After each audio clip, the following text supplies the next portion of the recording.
Bonjour à tous, il est midi passé de 15 minutes. Vous êtes en direct sur Grand TV à la une. Aujourd'hui, les prix du baril ont flambé en 2011. Alors vous nous donnez vos petits trucs pour réduire la facture et puis une idée de sortie en cette période de vacances de Noël. Restez avec nous, c'est à suivre dans cette édition.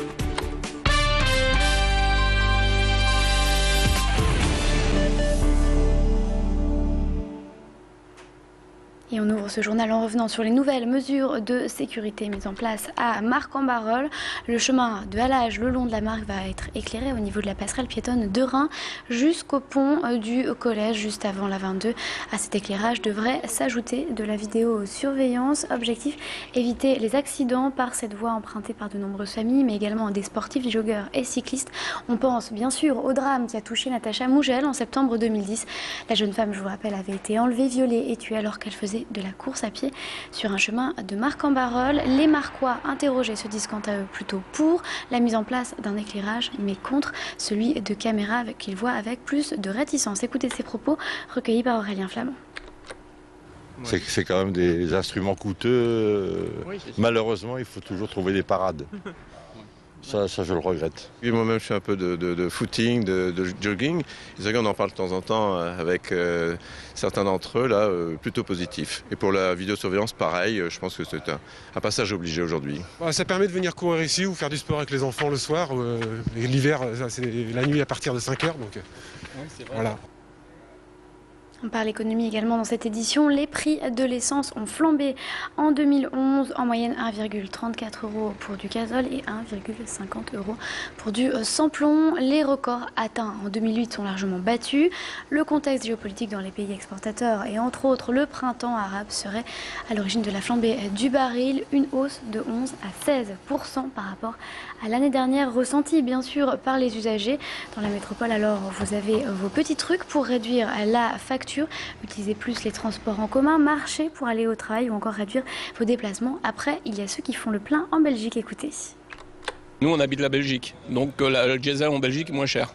Ouais. Par rapport à l'essence, justement, ma femme disait qu'en Belgique, il y a 1,30, c'est ça? Contre 1,37 ici. Il y a 7 centimes d'écart. Honnêtement, c'est quasiment le même prix qu'ici. Hein. Ouais. Des fois, c'est un peu plus cher, des fois, c'est un peu moins cher.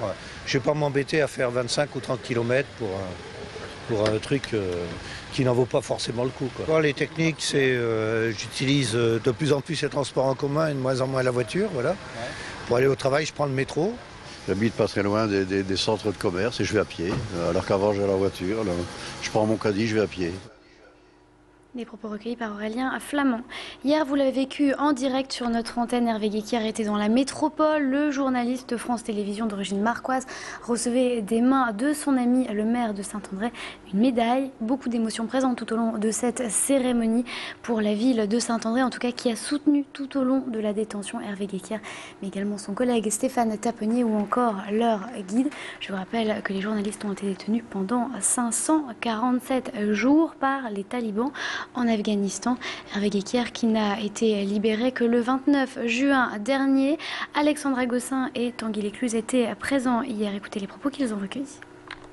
J'avais pas aimé du tout au début de leur prise en otage, lorsqu'ils avaient été pris en otage tout au début, quand le gouvernement avait dit ils ont été trop loin, ils ont été dans des endroits où ils n'auraient pas dû aller, comme si c'était de leur responsabilité. Oui, mais s'il y a des endroits où on ne va pas, ça veut dire qu'il y a des endroits où on n'est pas informé de ce qui se passe.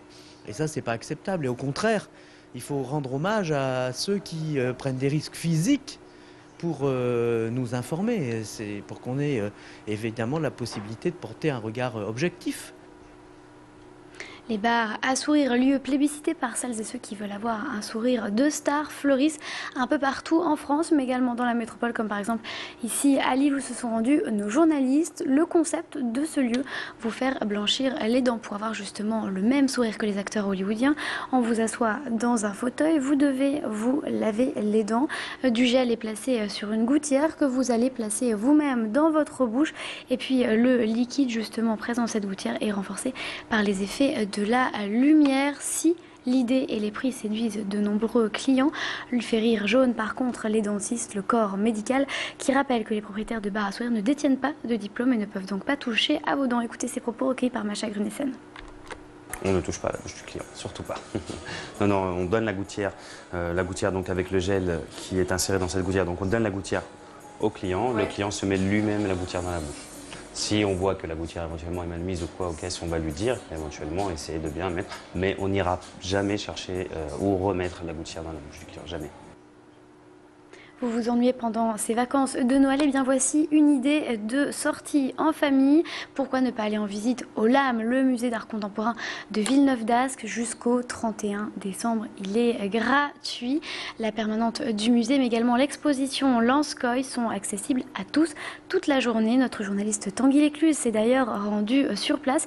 Il a rencontré la directrice du LAM. Écoutez les propos qu'il a recueillis. Lanskoï ayant lui-même fait aussi des tapisseries basées sur des collages, comme on peut voir ici, une très très grande tapisserie dans un très beau rouge profond qui arrive à reprendre son vocabulaire de peinture abstraite mais de manière tissée. Et puis il y a les collages qu'il a énormément pratiqués à la fin de sa vie. On en voit une petite série ici avec justement ce travail qui peut évoquer le travail de Matisse autour de la couleur et des papiers découpés. On retrouve ici chez Lanskoï, mais également chez Nicolas de Staël. Vous êtes en direct sur Grand Lille TV, vous avez bien raison. Tout de suite, on fait un point sur le temps.